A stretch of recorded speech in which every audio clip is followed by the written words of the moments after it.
Donc la sélection se fait fin 2020, fin 2019, parce que j'avais été sélectionnée pour l'année 2020, qui a malheureusement été annulée. Et c'est grâce à cette sélection que j'ai été de nouveau sélectionnée en 2021. Et en fait, cette dernière semaine au classement mondial, je passe de la 80e place à la 51e place. Donc déjà, je gagne 30 places, mais sans rien faire. Donc vraiment un peu de la chance. Et puis en plus de ça, comme les critères de tournoi sont assez difficiles, il faut être dans les 30 premières non-américaines pour rentrer. J'étais 32e, donc je rentrais pas. Mais il y a 2 filles qui ont refusé l'invitation, ce qui m'a permis de rentrer. Donc vraiment un peu de chance.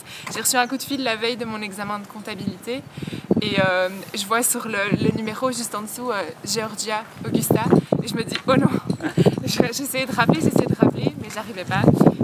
J'arrivais pas à appeler à l'étranger, mais au final j'ai réussi à les savoir et à accepter cette invitation magique.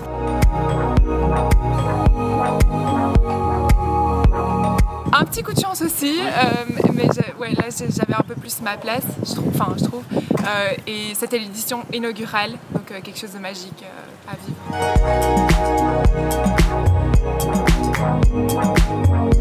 Donc en fait il y a 2 tours sur un autre parcours, et puis les 30 premières joueuses, donc sur 72, ont droit de jouer Augusta sous compétition, quoi. Et moi j'avais pas réussi à passer le cap des 32.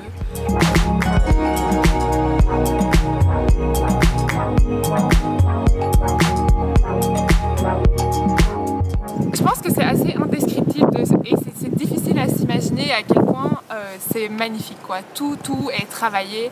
Je crois qu'ils ont 4 à 5 ouvriers par trou et ils font ils mettent tout en œuvre pour y arriver.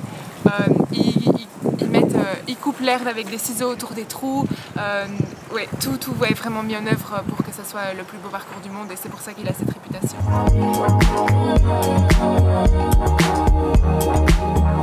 Je crois que ça sera un gros accomplissement et ça sera quelque chose que je pourrais être fière si jamais je le fais. Et c'est clairement l'objectif en y allant. Maintenant, c'est difficile de se baser sur le reste du champ. Donc je crois que je vais partir avec l'optique de essayer de moi performer de mon côté, faire un maximum de birdies, un minimum de bogey, ce qui est le but au golf, et voir ce que ça donne, quoi.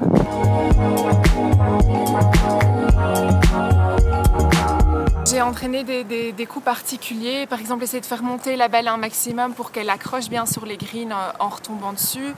J'ai bien sûr travaillé sur des greens un peu plus rapides que ce que nous on connaît en Belgique, travaillé des chips levés, tout ça. J'ai axé vraiment mon entraînement sur certains points.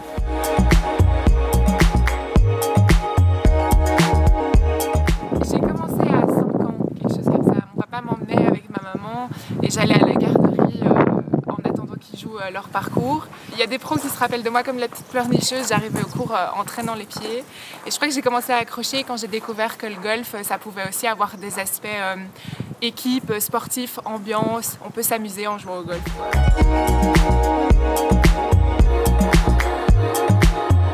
Le hockey, ça a toujours aussi été un peu comme le golf dans ma vie. Je le fais depuis toujours. Quand j'étais petite, je jouais aussi au tennis et on s'est un peu mis à tous les sports quand on était jeune. Mais le hockey, pour moi, c'est vraiment beaucoup plus un plaisir. Et le golf, ce que j'aime dans le golf, c'est en fait de pouvoir jouer pour la Belgique, représenter un pays par équipe.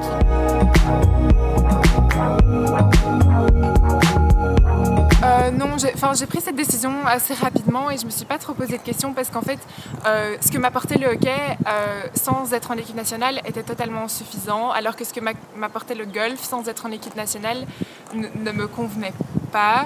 Du coup, j'ai vraiment mis l'accent là-dessus parce que être bonne au golf, ça permet de partir en stage d'entraînement, de chercher cette performance, et le golf, ça reste un sport d'insatisfait, quoi. Donc si tu veux juste pour t'amuser, non, je sais pas, j'avais besoin de cette gagne.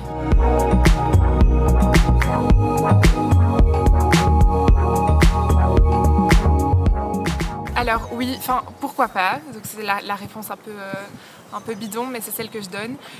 J'ai encore quelques objectifs en tant qu'amateur. Donc en tant qu'amateur, j'aimerais jouer la sélection pour à la Arnold Palmer Cup, c'est un tournoi qui c'est les États-Unis contre le reste du monde. Et ça, c'est vraiment un tournoi en tant qu'amateur que j'aimerais encore jouer. Et puis sinon, professionnel, pourquoi pas, mais quand j'ai fini mes études.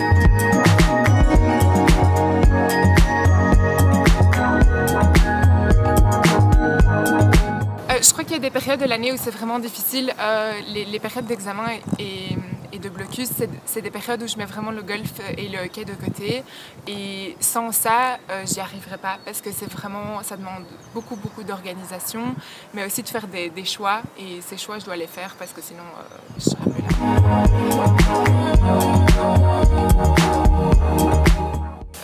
Je vais dire, je m'entraîne au hockey 5 heures, plus un match, donc 2 heures, donc ça fait 7 heures de hockey. J'entraîne 2 équipes, plus ou moins 15 heures par semaine. Je joue au golf 15 heures aussi, plus ou moins. J'ai un job d'étudiant qui me prend en moyenne 14 heures par semaine, et puis le reste c'est pour les cours.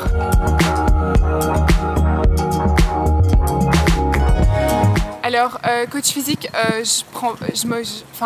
j'utilise plus ceux du hockey et celui que l'AFG nous offre avec Manu Spies, on fait un super boulot. Au niveau de ma technique, je suis depuis que j'ai 8 ans avec Christian Ditlevsen et ça ne change pas. Donc voilà, ça me convient très bien. Mental, j'ai essayé de voir des gens, mais ça passe pas pour le moment. Et du coup, je lis beaucoup de bouquins écrits par des spécialistes un petit peu du domaine. Et ça m'aide énormément. Et voilà.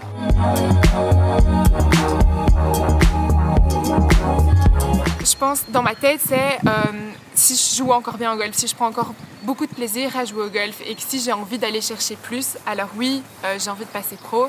Sinon, continuer à jouer les petites compétitions du dimanche, essayer, pourquoi pas, encore les interclubs, d'être encore en équipe nationale si j'y arrive, et sinon, petit à petit, mettre le golf de côté, quoi.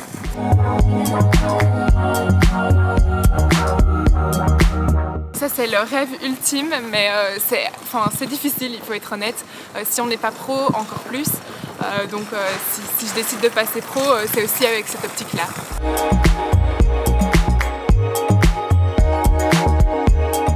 J'adore Roger Federer, Serena Williams, mais bon, ça c'est un peu les noms bateaux. J'adore aussi Simone Biles, qui est une gymnaste.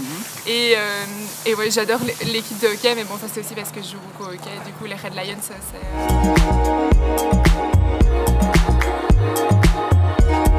J'ai jamais accroché le golf à la télé. Maintenant, je regarde de plus en plus et j'adore les jeunes. Donc Jordan Spieth et Justin Thomas, eux me passionnent vraiment. Côté féminin, j'adore les deux sœurs Korda. Je trouve que leur manière de jeu et leur attitude sur le terrain est assez impressionnante.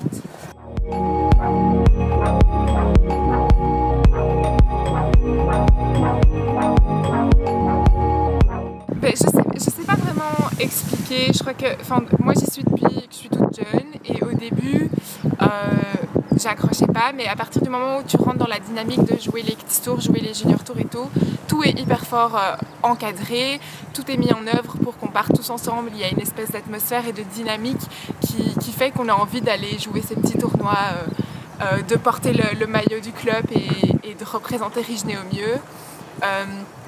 Je pense qu'on est aussi pas mal, en tout cas moi quand j'étais là, on était beaucoup de jeunes et ça